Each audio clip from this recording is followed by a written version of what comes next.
10 جمله از بزرگان که به آدمی درس زندگی میده. 1. با زنبور بگردی کندوی عسل میبینی، با مگس بگردی توالت. 2. هر کسی که بیشتر پیرن پاره کرده همیشه با تجربه نیست، بعضیا بد سلیقه‌ان. 3. اگه تو منطقه ممنوع شنا کردی به غرق شدن نگو تقدیر.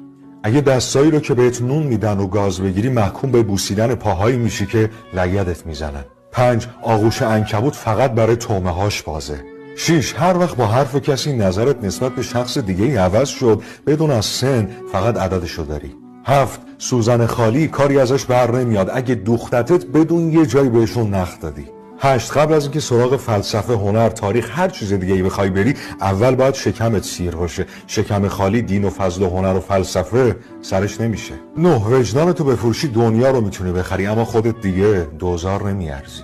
شماره 10. پدرها حرفای نامفهومی میزنن که بعدش روزگار اونو برامون توضیح میده.